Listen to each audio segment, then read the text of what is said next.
as always, just to start off so that you guys can at least see who's talking to you. So here I am. Hello, everyone. Welcome to our session. I hope that it's going to be informative for you and that you find it useful. Okay, I'm going to turn my camera off now. Just waiting another second or so because I see people are logging on very quick and fast now.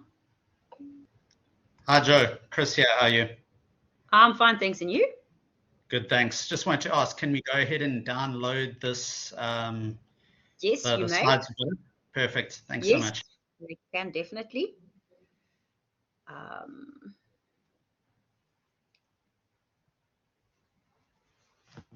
Okay, so I'm not going to take too much of your time tonight. So we're going to go through a few of the basics. Oh, I'm living in next year, 2024. Sorry about that. That's a typo.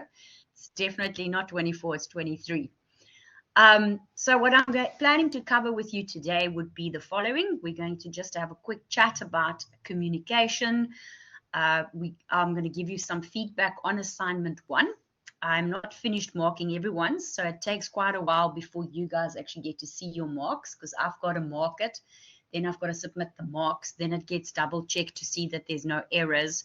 If there's a query, they might ask for it to be moderated. So I would imagine you would only get your results in about a week's time. So hopefully by next week, Monday, you'll have them. But I can still give you feedback with regards to what I've found. And hopefully you can incorporate some of those points in your assignment too. Then we're going to very briefly touch on Learning Unit 3. There's not much for me to discuss. I'm going to talk to you about our next couple of sessions, just so that everybody can be on the same page. And then I think the biggest chunk of today's talk is actually going to be a discussion of our assignment 2. So let's get started. I must honestly say I see where everybody's coming from. Load shedding is kind of really messing up our systems, and we don't really know how to prepare for things. So attendance, I can imagine, is problematic.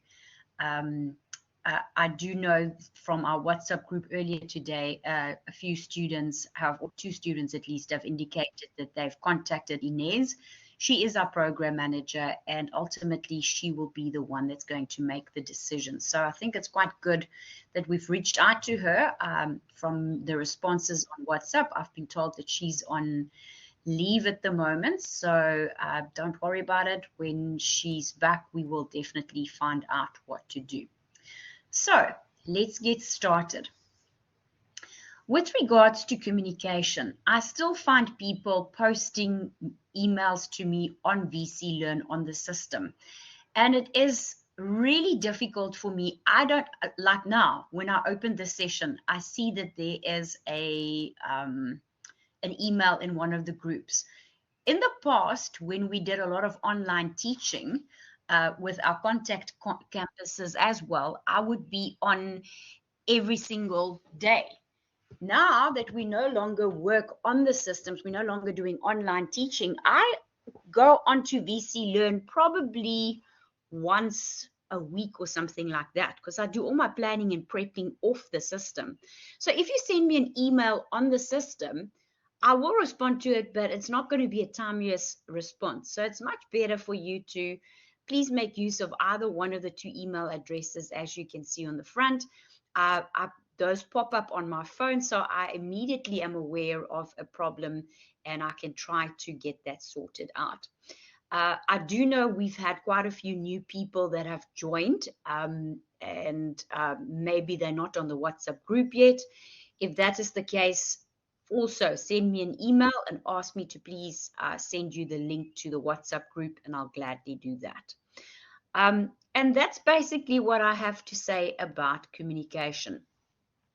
I just want to also add, maybe from 2-3 students have in the last couple of days sent me an email to ask for extensions on due dates. And I just need to explain how the IIE, specifically Varsity College, work. So due dates are not determined by staff. I, as your online tutor, have got no say in when you have to submit assignment 1, 2, and so forth. That is set by national. And because of that, I also cannot give you an extension. It's like you going to ask your matric teacher to please give you an extension for a matric final. It's not going to happen. So it's the same type of setup. So if for some reason or other you cannot make an assessment, whatever your reason might be, you need to go onto the student hub and log a ticket. How you guys do that, I'm not sure, but apparently you have received training on how to go about doing that. So please do not ask me for extensions, because I feel terrible. I cannot give those to you. You need to go through the system and they will then most likely help you. And I see Chris, the IT people can see who is logged onto our session when it's here, when it's a live session. It's being recorded. They can check it out, but they cannot check who is watching the YouTube videos that I've shared. Yeah, Joe, what I'm hoping there is, I think it was Inez who mentioned when you go in and you're looking at articles under the learning units, there's information there, there are videos, that sort of thing, and they can see you've been in to view those. I'm hoping somehow we can load them under more resources, or maybe even under the learning units. I know they're YouTube videos, but maybe just by going onto that link, it shows that you at least gone on. It won't show how much time you spend on the YouTube video, but it will show that you've made an attempt to go and view the video. Obviously, it doesn't know if you have or not, but at least it's some way of saying, hey, I couldn't go and access, I've submitted my reasoning, and there is a record of me having gone and logged in through VC Learn to watch the videos. I know it's not an ideal system, but with load shedding at the moment, we just have to try and find workarounds. Okay, awesome. If you guys look in the chat, Joelle has just added a link for you. That is where you go and apply for extensions. If you're not sure how this works, so that would be a very good one for you to guys just take a screenshot of it with your phone, so that if you ever get stuck, you know that that is a way that you can get around all of that. And as Joelle says, there's also a whole list of reasons that you've got to tick off as to what it is. So, but as Krista explained, it's not the ideal situation, but load shedding is also not the ideal thing. So we have to actually find alternatives and things to see how we can all work. Okay, so let's move on to assignment 1 feedback. So I am much appreciative of the fact that the standard of work has been quite a lot higher than what it was in the last 2 years for assignment 1. I think because they have simplified the assignment. In the past, there were 3 major questions where you guys now only had 2. I think that has helped. But I also think you guys were a little bit more dedicated. Last year, it was still sort of COVID, so things were not as smooth as what it could have been. So I'm just, whatever the reason might be, let's not philosophize about that. Let's just be very glad that it's happened. So with regards to the general aspects I can mention, a few students did not do a grammar or a spell check, and this then has an impact on your structure and style component, which is in every single question. There's a section for structure or for structure and style, and that is really also, it gives a poor light on you as a student that you don't even do a basic spelling and grammar check. What I found quite strange is you guys should all be probably, I was going to say you should be, but it's most likely that everybody's making use of Word, Windows, Word. And that actually, underlines errors for you. So it will underline a punctuation error. It will underline a reference error where brackets are, where someone might have placed a double bracket and things like that. So it really does not reflect positively on you as a student when your work is littered with mistakes. Again, what typically happens is I'm preaching to the converted. I'm probably now talking to the ones that did not do it. The ones that made the mistakes are most likely not on the session. So just to understand, it is important that you take care of your grammar and your spelling. The second thing that I can highlight as well is some students upload a Word document, and that changes your whole layout, especially if you don't make use of page breaks, if you make use of the enter space to go to the next page. Some questions I will have, like question 2.1, but it starts halfway down the page. So when I open it up, unless I scroll all the way to the bottom, it actually looks like it's a blank page. So please make sure that you convert your documents. For me, maybe other lecturers don't want to have that, but for my stuff, please make sure you convert it to a PDF. A PDF gets read as though it is a picture, therefore there's no changing of things that take place.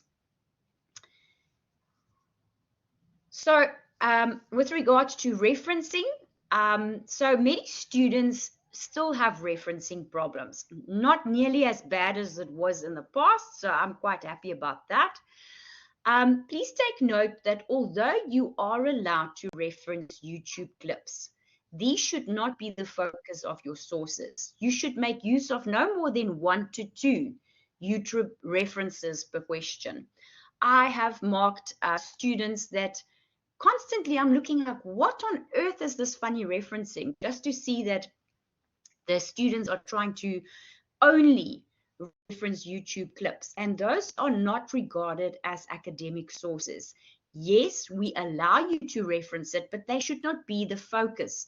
You should be basing your answers on academic sources, with other words, peer-reviewed articles and so forth.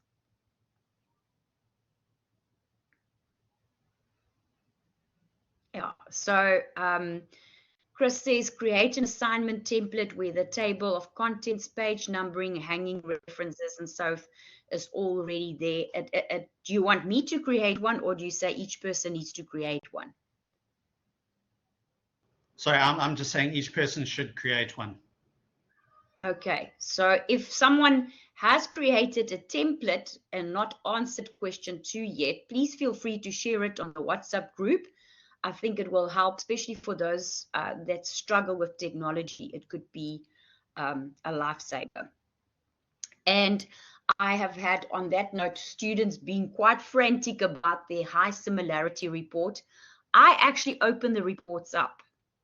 Okay, the minute it's over 30, I open it up to check. And when it starts highlighting headings and references, and I know there's no plagiarism here. It's just you're all using the same headings, because I recommend, you'll see when we do assignment 2 as well today, I recommend certain headings. So don't stress about that. It's 25%, but I basically, I'm okay up until 30. From 30% or above, I actually open the thing to see what on earth's going on. So to give you an idea, someone from not your group or not the online campus, from the other campus, had a similarity report of 72%.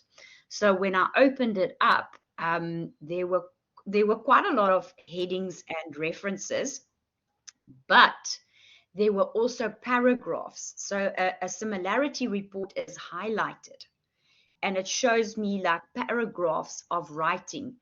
And then I can go and open up the source that paragraph matches. And that is how I can then see what's actually going on here. So sometimes, let's say for argument's sake, Chris did a work and for some reason he's resubmitted because something was wrong. Now there's a high similarity report, but when I open it up, it says, okay, there's paragraphs, it's the same as another student. I click on the link and it then says to me, okay, Chris Smith's work is the same as Chris Smith. Then I know, okay, it's your own work. Don't worry about it. I don't know what's the chat about. All lectures are all right with hanging reference, so don't use it for all assignments. Okay. Visham didn't want them, which I remembered after submitting. Okay. To me, a hanging reference is a small technicality.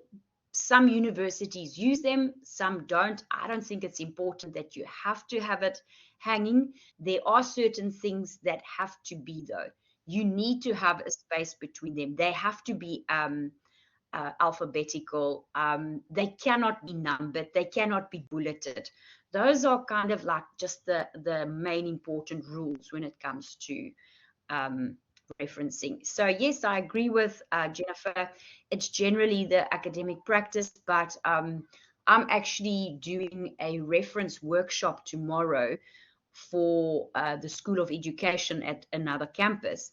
And when I looked up at certain things, why do students make mistakes? And it was quite surprising to see there are other institutions in South Africa that also make use of Harvard, and they, for argument's sake, will have Smith, comma, 2021. They won't have the comma there. They're happy with a bracket Smith space 2021. So different institutions do have different requirements, and I think that is why it can be tricky to make sure that you, for lack of a better word, obey everybody's preferences, but you do have to have certain things in place. Like Robin says, UFS also uses Harvard, but the IIE referencing is a little bit different. Okay, so the second bullet deals with that some students only used minimal sources, such as 2 or 4 sources throughout their assignment. And this does not show that you are well read with regards to the given topic. This means that your marks for analysis will be hampered, as you cannot give supported opinions within your essays.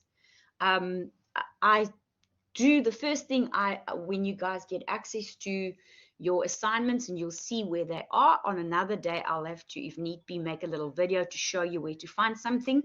So I place comments on the actual text, okay, but not too many. Then I also place comments in the rubric, and you guys will need to learn how to find that. If one of you are a student, or if one of you is a student that did the last year and you know how to find it, it will really help if we can share that. Okay, so 2 to 4 sources is not enough. I go through, before I start marking it, I actually scan through your whole assignment. I look for things such as reference errors without actually looking at what you're saying. And I go all the way down and I check your reference list. And then only do I go all the way back to the top, and now I start reading with attention and I mark. So it's just my way of doing it. So I like to get an overall view, first of all, of what's going on, because I mean, I mark over 180 assignments. So I like to just put my mind into a new student's work, and that's the way I do it. So I see that you've only used 2 or 4 sources in your reference list, and then that automatically tells me, and then when I start reading it, I can actually see that you are not making use of a myriad range of sources. You are only sticking to 1 or 2 people's work, and that will negatively affect your work. So just please be careful of that.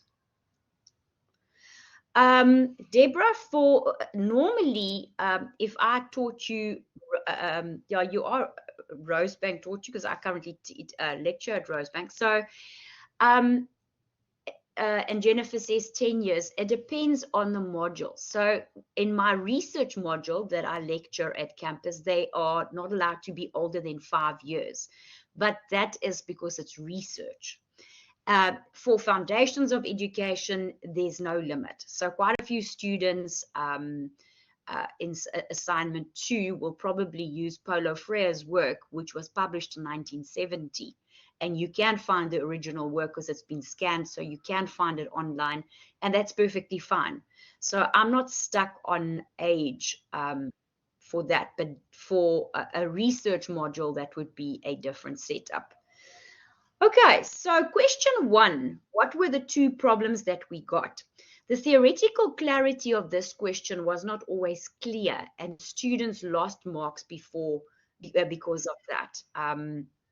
Most students grasped the fundamental aspects, and that made up for the theoretical clarity that they missed. So what exactly is theoretical clarity?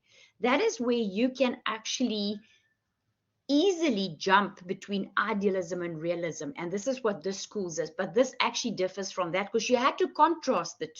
And I could pick it up very clearly whether you really had a good grasp of what is idealism and realism. And remember, for some of you, this is never going to be easy. This is always going to be problematic because philosophy is not something that you necessarily find easy.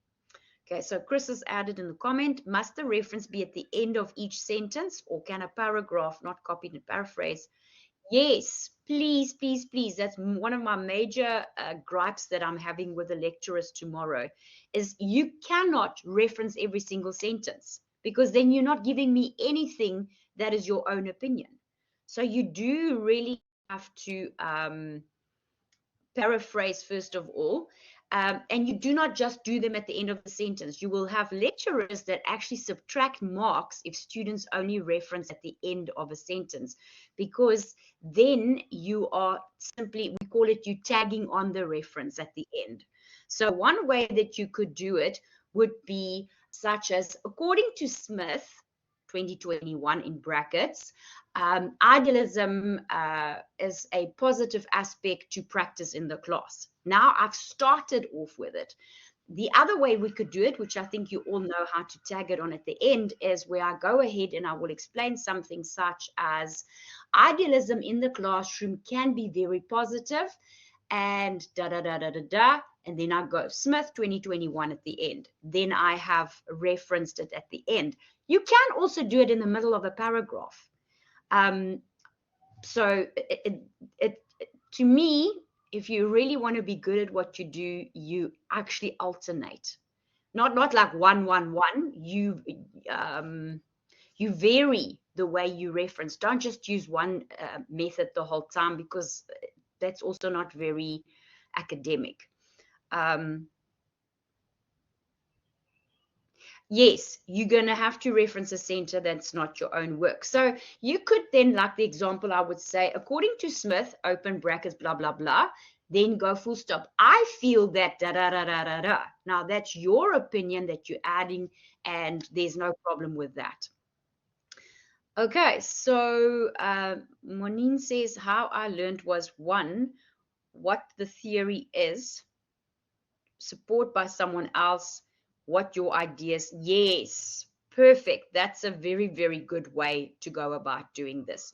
So explain to me, but in other words, give a definition, clarify what the heck this thing's about, who sort of like supports that type of theory, and then give me examples. So Avril says referencing philosophy is different to other modules, as you're supposed to mostly apply knowledge. Yes, very much so. Because remember, philosophy, while we chat like this, we can have our own ideas, but we have to stick to what the theorists stated. What did Aristotle say? What did Plato state? What was they were the philosophers. We are discussing their work. And that is kind of like why we've got to do that. So Beulah, I presume you logged on late.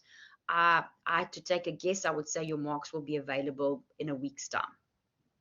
Okay, so that takes care of question 1. So advice I can give you based on the responses that I received, although your personal opinion was asked, you had to make use of sources to reference or support your claims. So you can't say, I do this in my class which links with idealism. Well, why does it link with idealism? Who said that it links with idealism? So many students simply stated that their opinions as idealism supports a learner-centered approach, and then they do not provide any citing to support this claim or that opinion. You had to make use of examples, big time. So a tip for the future is check your rubric. If the rubric has a space for examples, it means that when I read through your script, I have to take note of how many examples you do. I literally count them on my fingers as I read through it. I'm left-handed, so I count on my right hand and scroll with my mouse and with my left hand. And I count how many examples do you actually use. So relate the metaphysical and the epistemology, the metaphysical position and epistemology of each of the philosophies more directly with what does it look like in the classroom. Explain how what you will teach is going to be affected by all of that. So use examples to support this application. Excelsior says, Darren, I'll be with you now. Also, someone told me that even if it's your own opinion, your opinion isn't exactly original. So you need to reference, like Joe is saying, with someone who supports your opinion. Yes. And that is unfortunately what makes this not always easy. So someone had their hand up. Sorry, and I said I'll answer you. Do you want to talk?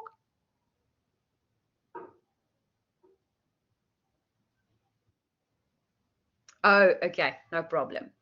So let's move on to then what was question 2. Most students struggled more with question 2 than they did with question 1. You didn't have a problem with 2.1 where you had to give me your metaphor, and I think it was because you guys did it as an ICE task. I could clearly see students that did not submit that ICE task. It was glaringly obvious in some of the feedback and the analysis that you did. Courtney, what marks have you not received yet? Your ICE mask or your assignment 1 mark? Nobody's received assignment 1 marks. I'm not even finished with all of them. There's still there's probably about another 50 that I've got to mark. So don't stress about it. It's over and done with now. Your mark should be out by Monday next week. Then you'll know what's going on. Okay, so the metaphors that were given were of a good quality. It's the explanation that caused you guys to stumble. Not all of you, some of you. So some students simply analyzed their metaphor in their own words. They made no link with idealism and realism. They don't reference that link that they make. So you're making claims relevant to idealism and realism. Therefore, you need to support your claims by citing certain academic sources. You need to analyze by providing, so you need to analyze your metaphor by providing a part of the metaphor and stating that it is rooted in either idealism or realism, and then supporting why do you say it's related in whichever one you've chosen it. And that gets done with a reference. That's how you do that.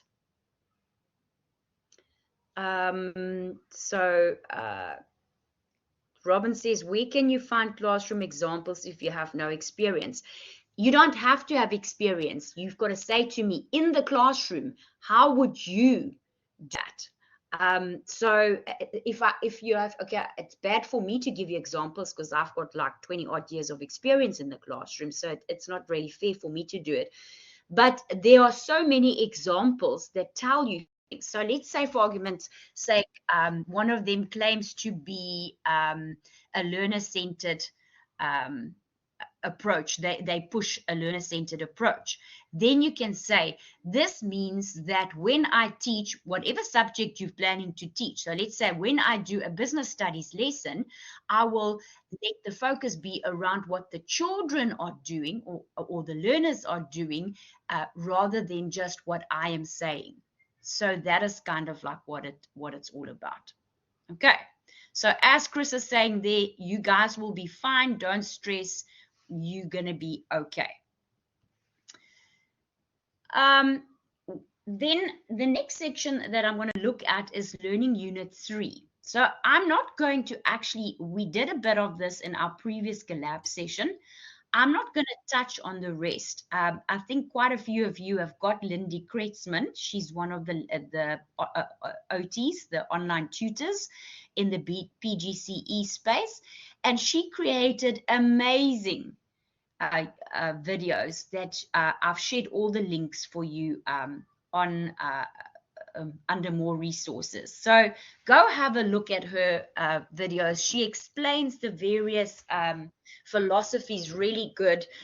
In 2020, when COVID hit, she was appointed as the guru developer for FOED. So she's really very familiar with it. And I really feel that her videos cover everything that you need to know. Yes, Chris, go for it. So just a quick question on the videos and things. Do they disappear or something on YouTube? Because I was looking at Visham's as well, and he's got a few videos there. You go to YouTube. I thought, okay, I'll see what other videos he's got.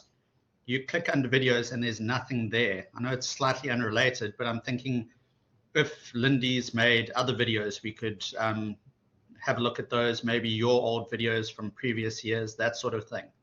Is there a time limit on them? No. My stuff from, like, I also did research video clips, and they're still sitting on my YouTube page. Yeah. Okay, ma'am. See, somebody says he seems okay. So okay. Yeah. So there, Joel answers that. Okay. So yeah, mine is public, so it makes it easier for you guys to find. But there you've got it. Okay, so that takes care of Learning Unit 3.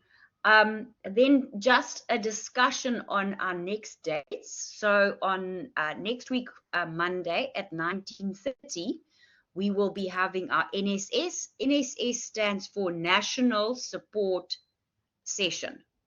So that's what NSS stands for. Okay, and in that session, I will then go into much more detail of assignment 2. I'm going to touch on some of it today, just so that those that want to start can get started. And then on the 1st of May, we scheduled to have a collab, but as you can see, I've blanked out the time. It's a public holiday, so I will create a video.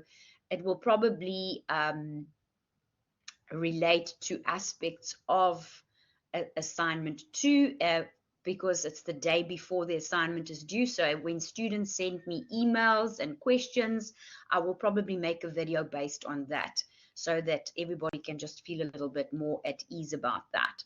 And then on the 22nd of May, I had booked flight tickets long ago, and the collab sessions were created afterwards.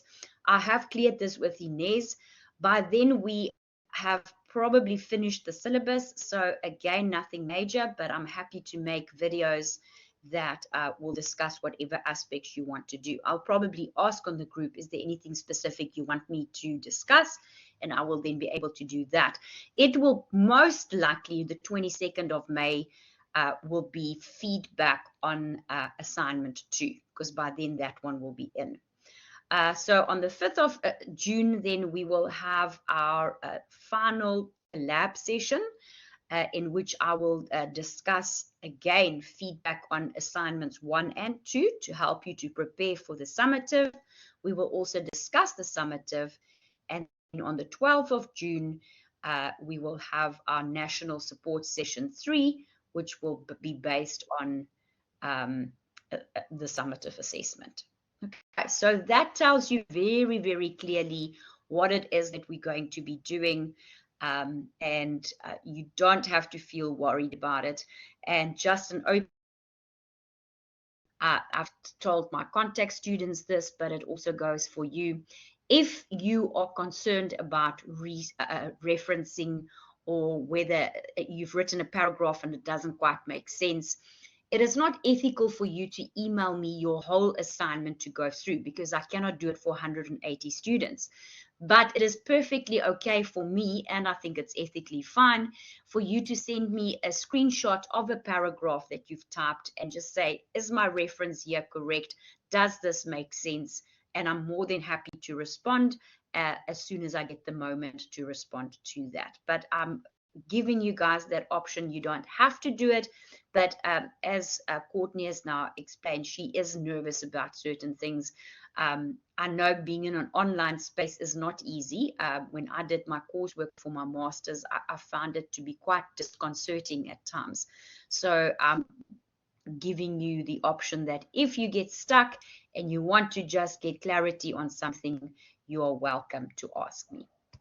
Okay, so now I'm going to start sharing assignment two screens on with you. You are welcome to download this as well. It is in PowerPoint format though. I have not converted it to a PDF. I will be going through this again in quite detail with the NSS. So, but I thought I'll give you guys the same stuff I'm planning to do in the NSS so that today I'm not going to go through it in detail. We are simply going to cover some of the basics. So I see someone's asked, are you allowed to ask questions on the summative? It's not an exam, okay? Although we call it a summative assignment, it's already out and about. So you will see when we get to that one, I also give you a suggested framework. I can still check your referencing. I cannot tell you in any of them whether you've interpreted the question correctly. That would not be the correct thing to do. But although it's called a summative, I can still guide you. I just cannot help you as to whether you understand the questions correct or not. Okay, so let's get started with assignment 2. As you can see, it clearly states for us that it covers up to Learning Unit 3, Theme 3. So you need to be familiar with what's cooking there. Please take note, you will have in question 1, there's a 1A or a 1B. You will only do one of them. If you do both, I only mark the first. I don't go and search through it and see which one is the better one. I only mark the first one. So don't be foolish and do that. In the past, these were done as 3. So they had question 1, question 2, question 3. They've changed it now into 1A and 1B. So you've got a choice, and then question 2. And by the way, I have had students from the online campus that I assume is repeating the module that uploaded their submissions of last year for assignment 1, and the assignment changed. It's not the same stuff. Last year they had to do the parable of the cave and heaven knows what, and it wasn't in our work this time. So that student ended up getting a really, really low mark because I could actually only mark her question 2. So question 1A then starts with a whole quote. I'm not going to read this to you guys, but it places us in John Dewey's thing. So you need to create an it's not an infographic. You need to create a guide, an instructional guide for other teachers. And what do you need to cover in this guide? You've got to provide a short but a clear explanation of the basic premises of pragmatism. You have to highlight the relevance of pragmatism in today's classrooms. You've got to provide practical guidance to other teachers in terms of applying learning by doing, and provide examples of methods associated with pragmatism employed in the classroom. A pragmatist method include, but are not limited to, hands-on solving, experimenting, group work, and projects. So for those of you upright, and I put myself in this category, that is not creative, okay? You would probably go better with question 1B. Those of you that like working on Canva and creating fancy smancy stuff, you would probably like this as well, or like option 1A. So they tell you the length of your guide will depend on the format that you use, but your answer may not exceed 1,000 to 1,500 words. So my suggestion to students is always first go and type this thing out. Type it as a normal Word document. So you can check on your word length and everything, but you cover those 1, 2, 3, 4 bullets that's above. And then you go and get creative and put your information into an infographic or something in that line. Please use the assessment grid to determine your marks. Yes, it is very, very similar to SFDL. You're very correct. This is very, very, very similar to what you're going to do there. Please take note, students do struggle with, now they've got, let's say you used Canva to create that. For this assignment, you can upload 2 files as your answer. One will be question 2 or question 1A, and the other one will be question 2. If you don't know how to put your infographic in a PDF with something else, you are welcome to actually upload 2 documents for those of you that want to do that way. Okay, so there's your rubric. I will go through this with you in more detail during the NSS, but you guys can see it. Deborah says, I want to add pictures for the guide. Do we reference the pictures? I also want to add information in a table format to give it the, yes, you definitely are welcome to do that. You could definitely do that. Perfect. Would not be a problem. If I can ask someone to just before the NSS next week, just during Monday, remind me to include some examples for you of last year's students that were really good. You will have, you don't have to refer, yeah, you don't, Joelle says, do we reference the apps? You would have to, yes. So you would say canva.com in your reference list. Okay, so that is basically what that is about. So here are some, sorry, my goodies would have changed, all gone wacky because it's a PowerPoint. So your guideline would be to follow these 5 points. You would then, I'm not going to go through this, I'm just touching on the basics, but you guys can read through this and I think it's very explanatory. So here's an example of an instructional guide. It does not mean that you have to do yours like this. This is simply an example. Yes, Deborah, I asked Dr. Ramson. He's the person that actually set your summative assessment. And I queried with him now the other day, do we do in-text referencing in posters? And he said to me, yes, you would do it. You won't give me your reference list. It will still go at the end of the assignment, but you would have to do in-text referencing because you're making use of other people's work.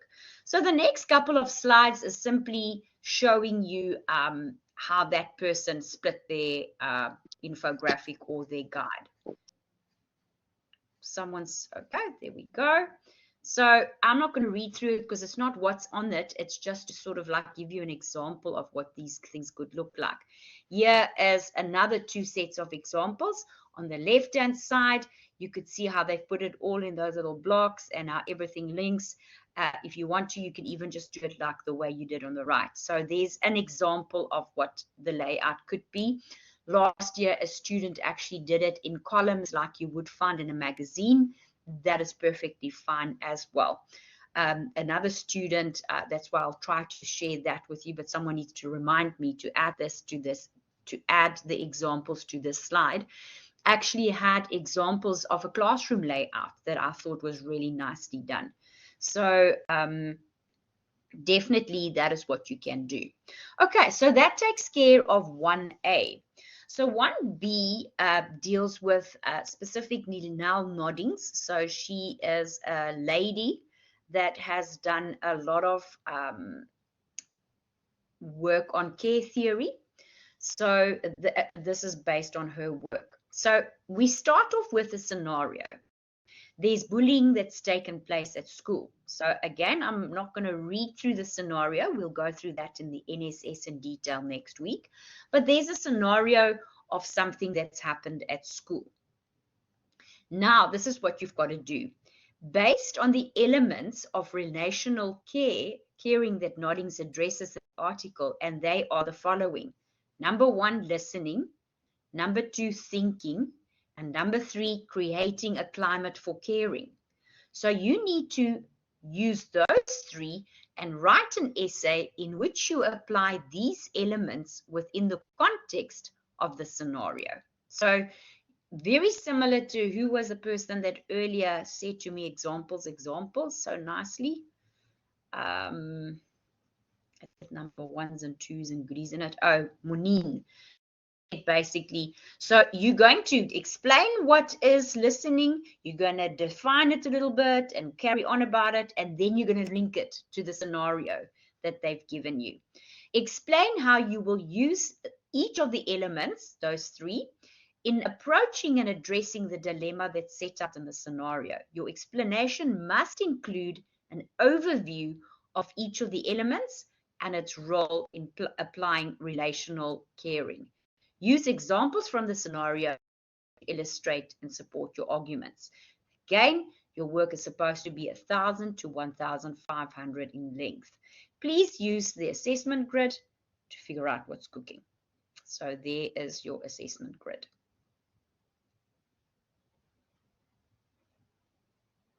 So again, I'm giving you background. I'm not going to go into much detail. I will do this in next week's session in the NSS.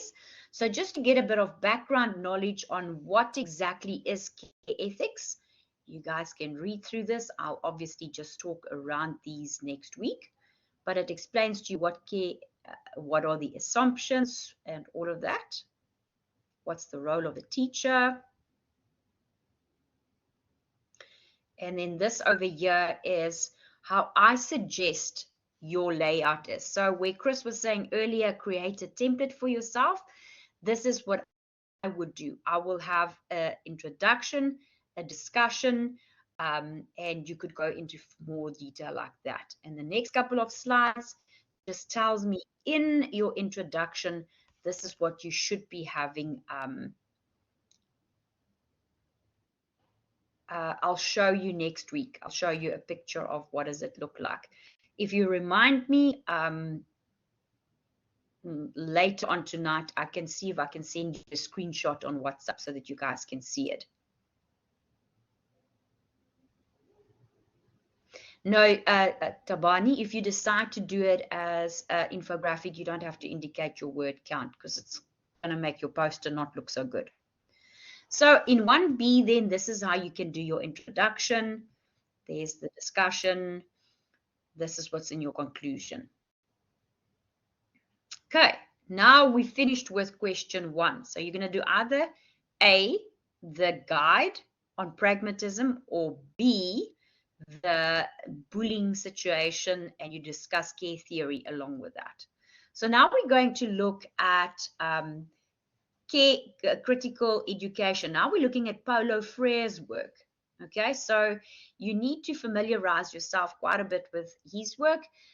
If you look at Lindy's videos, she does explain it quite nicely. I think that is actually, I can't remember which theme it was, but it is a very good one to look at. So critical education theorist Paulo Freire has argued for a move away from education as transmission or depositing fact to more learner-centered and progressive approaches. One of the implications is that the practice of teaching and learning is established by 2 equal participants. So I'm the teacher, you are the student, but we are both participants in this process. Write a short essay in which you discuss the notion of equality between teachers and learners in the classroom and why learners must be empowered to actively construct their own knowledge.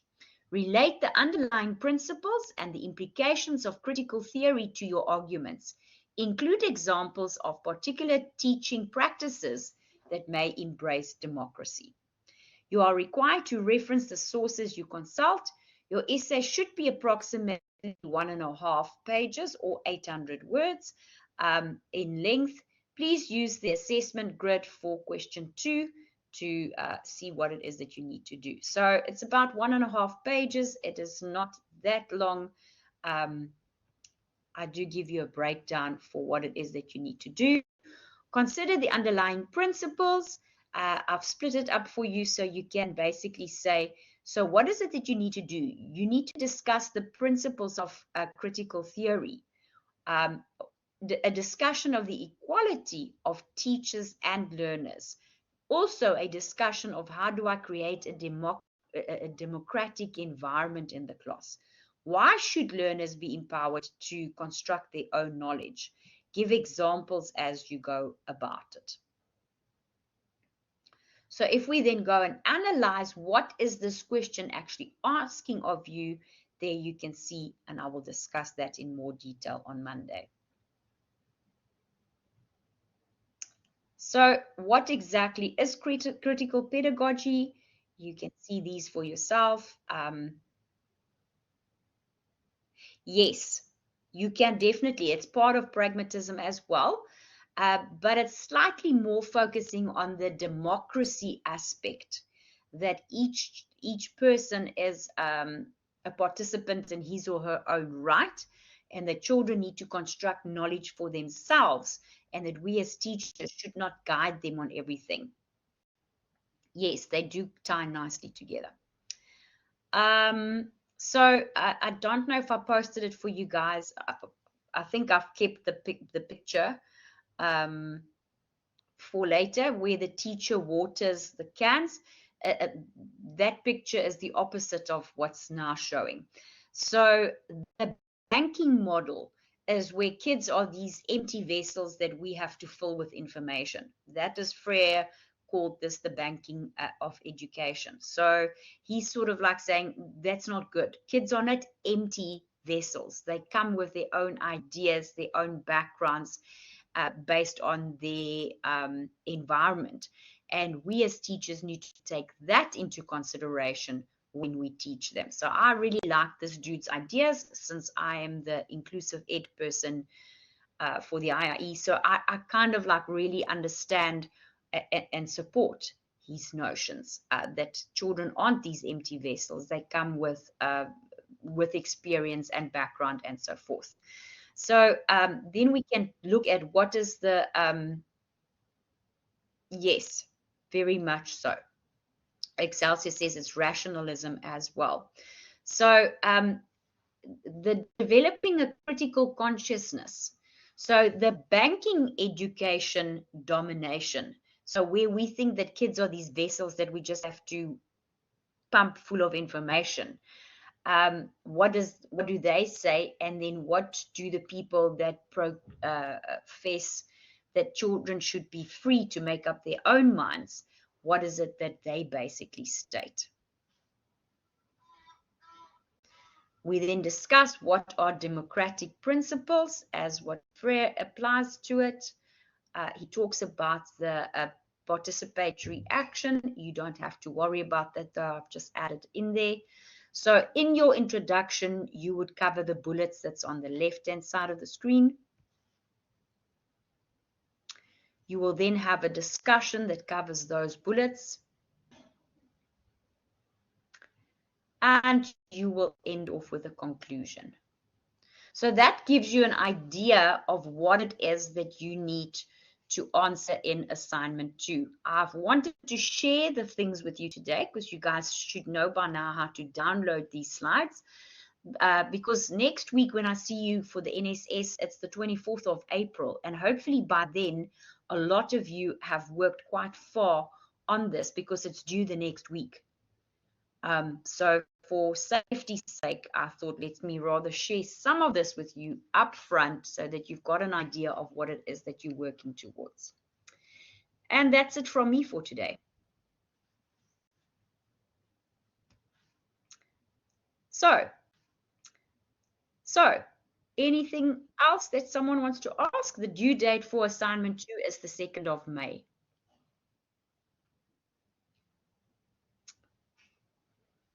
Okay, so yes, Edna, go ahead.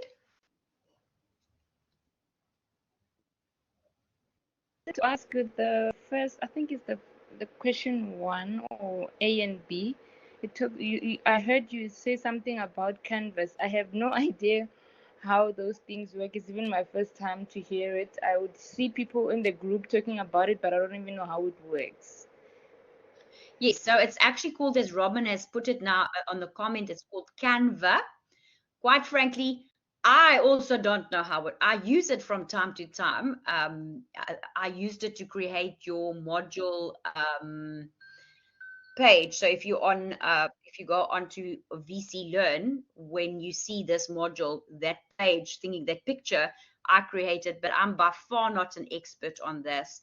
And I would like to show you that it doesn't have to be that fancy. Some students actually just typed it out as a document, and I felt that that was actually pretty fine, because nowhere does it actually require you to create an infographic. The instruction states you need to create a guide, and a guide can also be a Word document. So if that makes you feel any better, yes, Deborah's there, said there for you. You could also use PowerPoint. Definitely you could.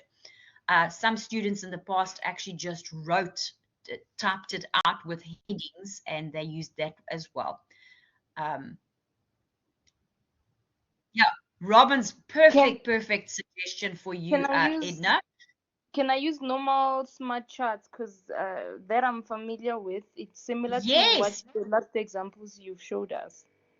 Yes, you can definitely use any other thing. If you're unsure, start with it, send me a screenshot and ask me, is this fine? And I'll quickly be able to tell you yes or no. Okay, thank you so much for the clarity. That's a pleasure. Chris, you've got your hand up. So I just want to ask, I think it was Visham or somebody that said, if we're doing a picture or something, let's say we made it in Canva, you'd reference under the picture made using canva.com, and then you put that into the references as well, canva.com.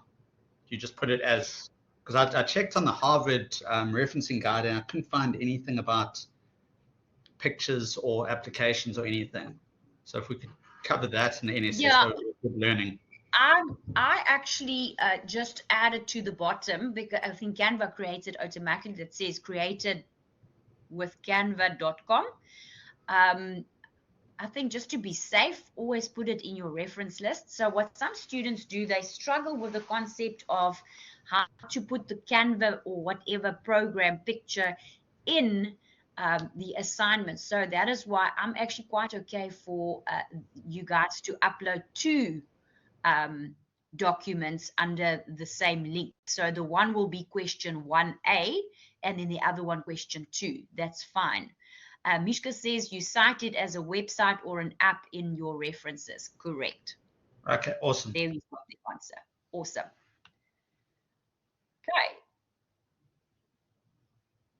Okay. Roseanne, it's question 1A. If you decide, you don't have to use Canva at all, but if you wanted to, you could.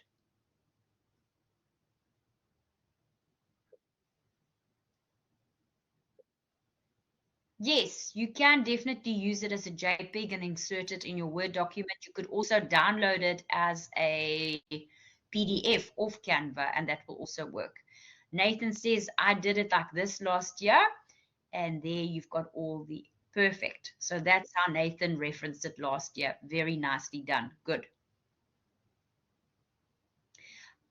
Yes, Roseanne, you can just type it with a document and headings, because like I said earlier, it does not actually say that you have to get creative with it. It just said that you need to create a guide on pragmatism for other teachers. So I'll send you some screenshots, but not right now, probably later this evening, because I'm currently under load shedding, so my laptop's about to die. I'll try to see later on this evening if I can send you some little screenshots of what students did last year. You really do not have to do the creative thing. You could actually just type it out as a document, as long as you address the bullets that is in the assignment that they ask you to address. Okay, any other questions? Okay, if no questions, please feel free to log off. Thanks, Joe. Enjoy your evening. That's it. Thank you. You too.